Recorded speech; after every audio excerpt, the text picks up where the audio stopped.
أصدقائي، السلام عليكم ورحمة الله. كل عام وأنتم بخير، رمضان كريم.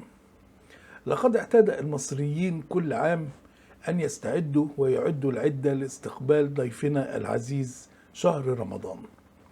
ومظاهر الاحتفال بقدومه عند المصريين كثيرة جدا، منها زينة رمضان التي يقوم بها أبناء الشارع والأحياء لتزيين شوارعهم، كما اعتاد بعض سكان العمارات والبيوت تزيين مداخل بيوتهم، كما تقوم كثير من الأسر بتزيين بلكوناتهم وشبابيكهم، وكذلك أصحاب المحلات التجارية.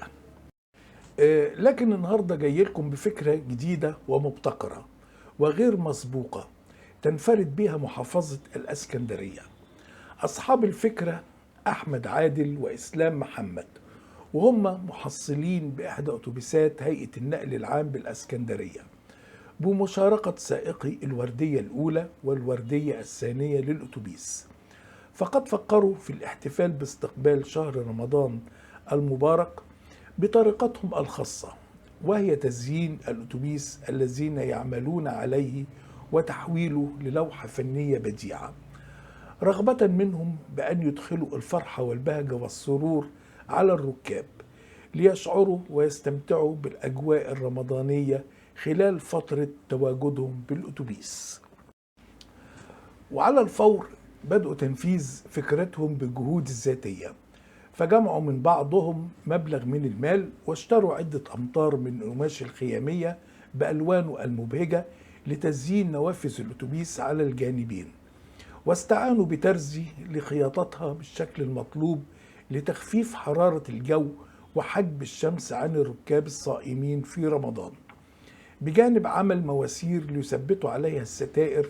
كما اشتروا شرائط من الزينة وصور لبعض الشخصيات المرتبطة بشهر رمضان، وأغنية رمضان جانا، وبعض الفوانيس وصور لمحمد صلاح وبكار وسمورة وغيرهم، وبعض الآيات القرآنية ومسامير سبورة ومسدس شمع وخيوط لتثبيت الستائر والزينة.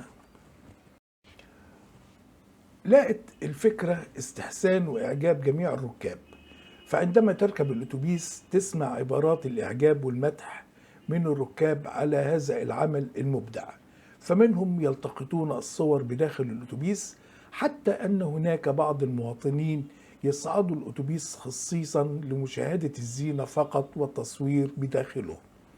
وقد أدت تلك الفكرة بالعديد من كمثرية الأتوبيسات تقليد زملائهم أصحاب الفكرة الأصلية، لتصبح عادة من العادات وطقس من الطقوس التي تنفرد بها محافظة الإسكندرية في الاحتفال باستقبال شهر رمضان المبارك.